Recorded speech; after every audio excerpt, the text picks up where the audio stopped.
Hello friends, मैं हूं हिरेन कुमार साहू और आप सभी का स्वागत है दोस्तों मेरे यूट्यूब चैनल हिरेन ट्यूटोरियल पे। दोस्तों आज का जो टॉपिक रहेगा वो हमारा रहेगा समास रहेगा, जिसमें हम समास के क्या करेंगे, स्टार्टिंग करेंगे, परिभाषा पढ़ेंगे, उसके क्या क्या प्रकार होते हैं और उसके अंदर जो आने वाले जो एग्जाम्पल है जो पूछे जाते हैं आपके एग्ज़ाम में, वो सब के बारे में हम क्या करेंगे विस्तार से दोस्तों क्या करेंगे आज चर्चा करेंगे।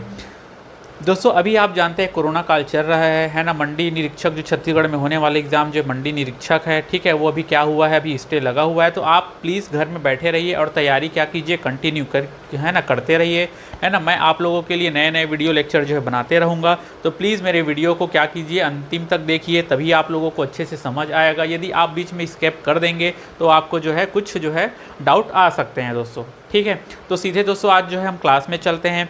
सबसे पहले हम बात करते हैं समास। समास क्या होता है, ठीक है।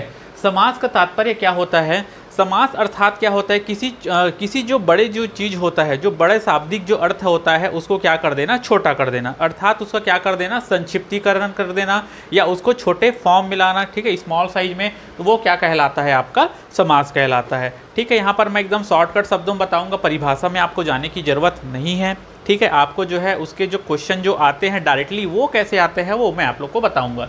तो दोस्तों परिभाषा में अपन समझते हैं कि तात्पर्य जो होता है संक्षिप्तीकरण अर्थात छोटा रूप, ठीक है। अर्थात किसी भी चीज़ को कम से कम शब्दों में है ना अधिक से अधिक क्या करना, अर्थ निकालना, वो कहलाता है हमारा समास, ठीक है। कम से कम शब्दों में अधिक से अधिक अर्थ निकालना क्या कहलाएगा, हमारा समास कहलाता है। अब उसके बाद देखते हैं, जैसे कि एग्जाम्पल के स्वरूप देखते हैं, जैसे कमल के समान चरण, ठीक है, कमल के समान जिसका चरण है क्या कहलाएगा, वो चरण कमल कहलाता है। दूसरा है घोड़े पर कोई व्यक्ति सवार है तो उसको क्या कहलाते हैं, डायरेक्ट घुड़सवार बोलते हैं। ऐसा तो नहीं बोलते हैं कि घोड़ा दौड़ है तो वो घोड़े पर सवार होके है ना, तो उसको क्या बोलते हैं, डायरेक्ट हम बोल सकते हैं घुड़सवार, ठीक है। तीसरा देखते हैं हम एग्जाम्पल के स्वरूप, राजा का पुत्र। तो राजा का पुत्र क्या होता है, राजपुत्र होता है, क्या होता है, राजपुत्र। तो इस तरीके से दोस्तों हम देख रहे हैं जो बड़े से बड़े शब्दों को क्या कर दे रहे हैं, छोटे शब्दों में हम क्या कर दे रहे हैं, उसको ला ले रहे हैं, ठीक है, उसको हम लोग क्या कर दे रहे हैं, छोटा बना दे रहे हैं। तो ये है हमारा समास है। अब देखते हैं इसमें क्या होता है, दो चीज़ इंपॉर्टेंट होता है, एक होता है पूर्व पद, एक होता है उत्तर पद। अर्थात किसी भी समास में हम जब पढ़ाई करते हैं, ठीक है, शब्द जो होते हैं या तो उसका पहला पद प्रधान होता है या तो उसका जो शब्द जो रहते हैं उसके आने वाले जो शब्द होते हैं प्रधान होते हैं, तो उसी को आपस में क्या कहा जाता है, पूर्व पद कहलाता है और उत्तर पद कहलाता है। पूर्व पद मतलब प्रथम जो शब्द रहते हैं उसको पूर्व पद कहलाते हैं, पहले का पद कहलाएगा हमारा पूर्व पद और बाद का पद जो कहलाता है वो क्या कहलाता है, हमारा उत्तर पद के नाम से जाना जाता है दोस्तों। क्योंकि ये जब हम समास पढ़ेंगे तो इसमें जो दोनों शब्दों की जो है प्रधानता होती है वो मैं आप लोगों को बताऊंगा। दोस्तों समास विग्रह क्या होता है, अर्थात समास विग्रह क्या होगा, जैसे कि यहाँ पर क्या ही हमारा समास है, मैं बताया जैसे घोड़े पर सवार है तो घुड़सवार हमने उसको बोल दिया। तो ये शब्द जो है जैसे कोई भी व्यक्ति बोल दे भाई वो घुड़सवार है, तो उसको जो ही विग्रह करना अर्थात उसको बांट देना आपस में, ठीक है, अलग अलग बांट देना, जिससे उसके बारे में पूरा जो है अच्छे से पता चल सके, उसका अर्थ पता चल सके, तो उसको क्या कहता है, समास विग्रह के नाम से जाना जाता है। संबंध को स्पष्ट करना अर्थात क्या करना, जब शब्दों में क्या रहता है कि किसी प्रकार का मेल मिलाप रहता है, उन दोनों में संबंध रहता है और वो संबंधों को हम क्या कर देते हैं, अलग कर देते हैं, ठीक है, तो वो कहलाता है हमारा समास विग्रह कहलाता है। जैसे एग्जाम्पल के स्वरूप देखते हैं, माता पिता, अर्थात इसको हम क्या कहेंगे, माता भी है पिता भी है, अर्थात माता और पिता होगा, ठीक है। यहाँ तक समझ आया आप लोगों को। अब नेक्स्ट चलते हैं दोस्तों, जो समास के जो प्रकार होते हैं वो मुख्यतः जो है 6 प्रकार के होते हैं, ठीक है। कितने प्रकार के होते हैं, याद रखना है 6 प्रकार के होते हैं, है ना। तो सबसे पहला मैं अभी बताऊँगा नहीं, पहले है ना प्रत्येक करके समझाऊँगा आप लोगों को। सबसे पहला आता है हमारा तत्पुरुष समास, ठीक है। समास के यदि हम जो है उसके प्रकार देखते हैं तो पहला जो समास आता है हमारा तत्पुरुष समास। तत्पुरुष समास क्या होता है, तो उसमें सबसे पहला देखते हैं कि इसका जो प्रथम पद उत्तर पद क्या रहता है, प्रधान रहता है। उत्तर पद प्रधान मतलब क्या होगा, जो शब्द जो रहेंगे हमारे वाक्य रहेगा उसका जो दूसरा जो पद रहेगा वो क्या रहेगा, उसकी इंपॉर्टेंस क्या रहेगी, ज़्यादा रहेगी, उसका क्या रहेगा, ज़्यादा वेटेज रहेगा उस शब्द का। और उसमें क्या होता है, जो प्रथम पद जो होता है क्या हो जाता है, गौण हो जाता है, अर्थात उसका कोई अर्थ नहीं निकलता, वो गायब हो जाता है। समझ आ रहा है।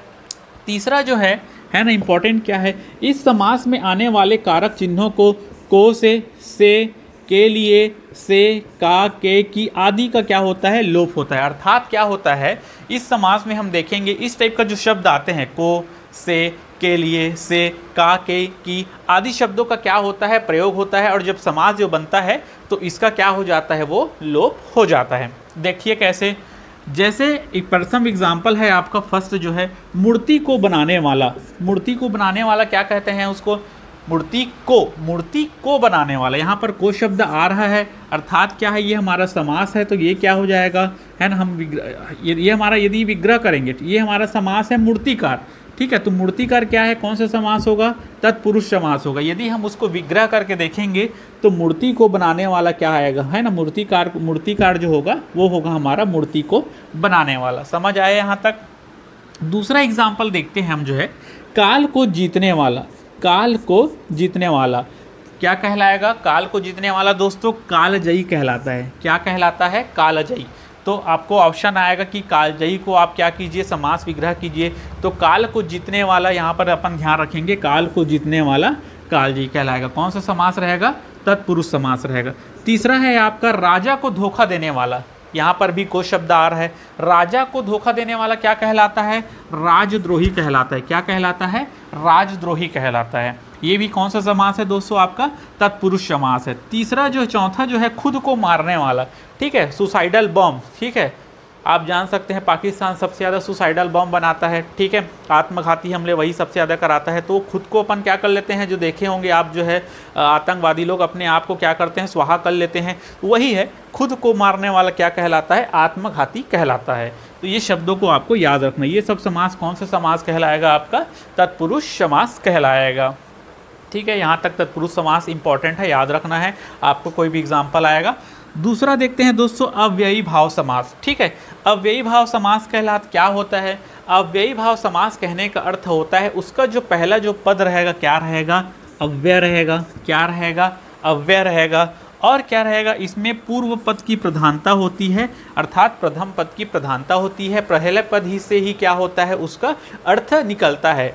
ठीक है, पहले पद से ही क्या होता है, उसका अर्थ निकलता है। इसमें हम लोग क्या कर रहे थे, दूसरे पद की जो हमारा ये तत्पुरुष समास में क्या था, दूसरे पद की प्रधानता थी। ठीक है, प्रथम पद गौण हो जाता था, जबकि अव्ययी भाव समास में क्या है, हमारा प्रथम पद अव्यय रहेगा और पहला ही पद क्या रहेगा, प्रधान रहेगा, उसकी प्रधानता होगी। देखते हैं एग्जाम्पल के स्वरूप। अब अव्यय क्या होता है, जो शाब्दिक अर्थ होते हैं, जैसे अनु, आ, प्रति, यथा, भर, हर आदि शब्द क्या कहलाते हैं, ये अव्यय के अंतर्गत आते हैं। ये सब क्या कहलाते हैं, अव्यय कहलाते हैं, जिसके जुड़ने से उसका अर्थ बिल्कुल क्या हो जाता है, बदल जाता है। ऐसे शब्दों के जुड़ने से किसी शब्द में उसका अर्थ क्या हो जाता है, टोटली चेंज हो जाता है, वो है हमारा क्या है, अव्यय कहलाता है। अब देखते हैं, जैसे कि यहाँ पर देख रहे हैं आजन्म।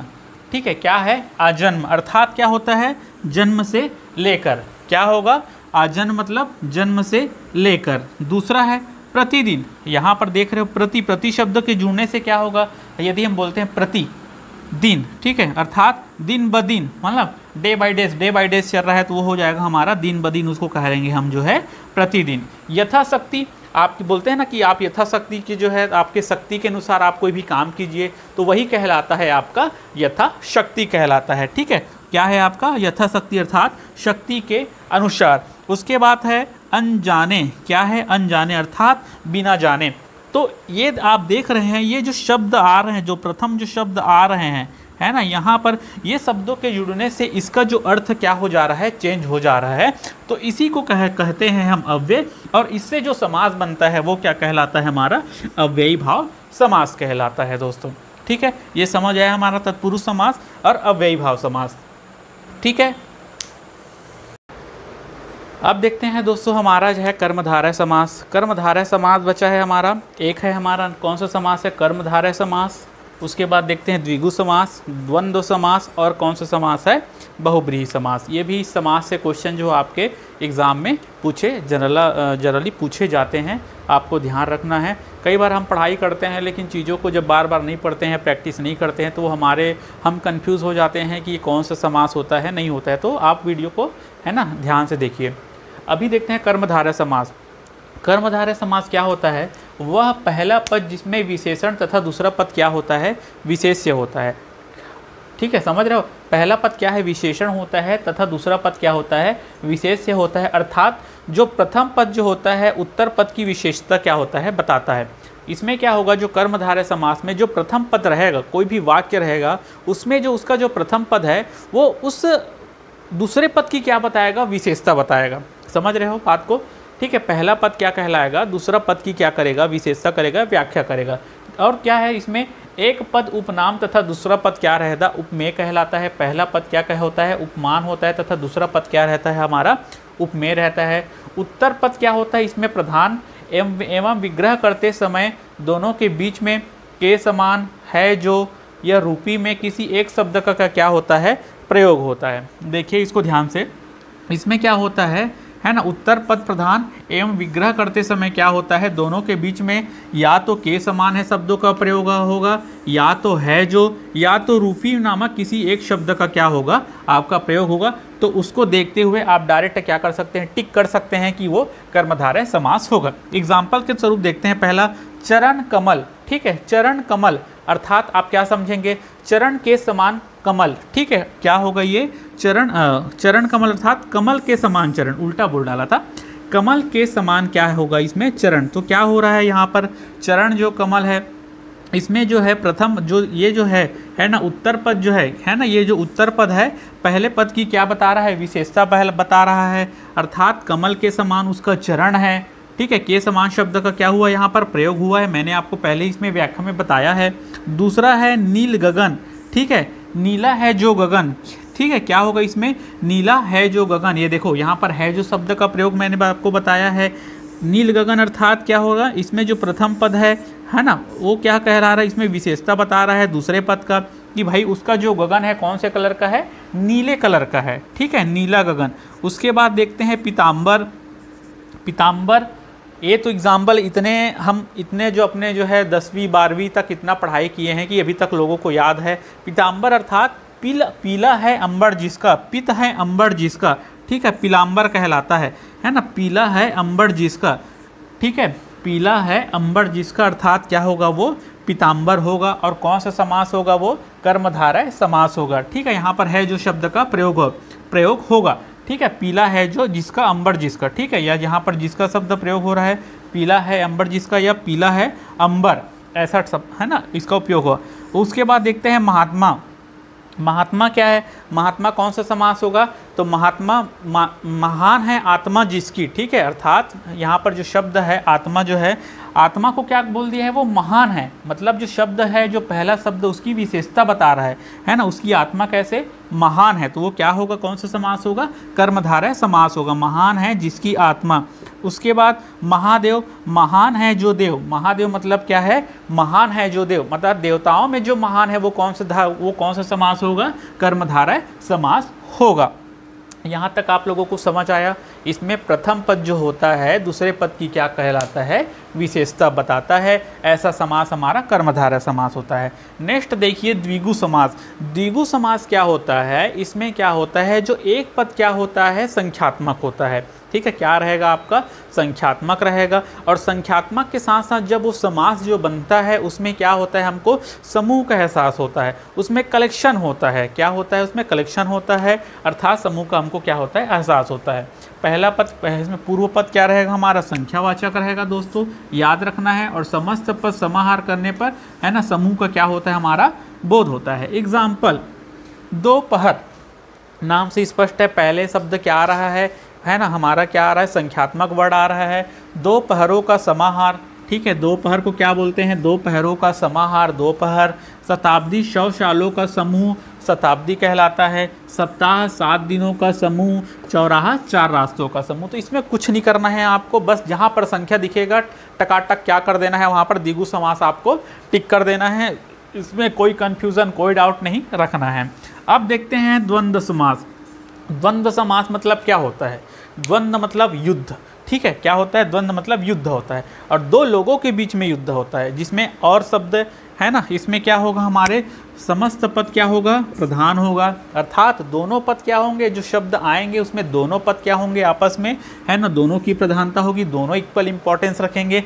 साथ ही साथ इसमें अथवा और क्या शब्दों का प्रयोग है, अथवा, एवं और शब्दों का क्या होगा यहाँ पर प्रयोग होगा। ठीक है, याद रखना है। जैसे कि अन्न जल, तो क्या अगर हम समास विग्रह करेंगे तो क्या करेंगे, अन्न और जल, अन्न और जल। उसी प्रकार क्या होगा, रात दिन का रात और दिन, और भला बुरा का भला और बुरा। ठीक है, इस प्रकार जो है इसमें अथवा और एवं जैसे शब्दों का प्रयोग होता है, वो समास कहलाएगा आपका द्वंद्व समास कहलाएगा दोस्तों। अब देखते हैं लास्ट बहुब्रीहि समास, इंपॉर्टेंट है ये भी। बहुब्रीहि समास, बहुब्रीहि समास में क्या होता है, इसमें दोनों पद प्रधान ना होकर, ठीक है, अर्थात फर्स्ट और जो सेकंड पद प्रधान ना होकर इसमें कोई तीसरा व्यक्ति की क्या होती है, इंपॉर्टेंस होती है, तीसरे व्यक्ति की ओर इशारा करता है, तो वहाँ पर कौन सा समास कहलाता है, हमारा बहुब्रीहि समास होता है। फॉर एग्जाम्पल इसमें किसी तीसरे पद की एग्जाम्पल होती है, यहाँ प्रधानता होती है। फॉर एग्जाम्पल ये तो इतना पढ़े हैं साला कि हम भुला नहीं सकते हैं इसको, जो है अपने कॉलेज स्कूल के दिनों में, ठीक है, हमारे टीचर इसको बहुत पढ़ाए हैं। गजानन, गज है आनंद जिसका, ठीक है, क्या होता है, पहला गजानन, ठीक है, यहाँ पर क्या होगा, गज है आनंद जिसका। दूसरा है दशानन, 10 सिरों वाला, अर्थात 10 आनन है जिसका, कौन, 10 आनन है जिसका, कौन भाई, वो है रावण। गजानन, गज है आनंद जिसका, कौन, गजानन हमारे गणेश भगवान। तीसरा है आपका चतुर्भुज, 4 भुजाओं वाला, कौन है, श्री विष्णु जी हैं। तो इस प्रकार इसमें बहुब्रीहि समास में किसी तीसरे पद की प्रधानता होती है, वो क्या कहलाता है, बहुब्रीहि समास कहलाता है। यहाँ तक मैं जिस हिसाब से पढ़ाया हूँ आपको, है ना, ये पूरा लेक्चर आपको अच्छा से समझ आया होगा दोस्तों।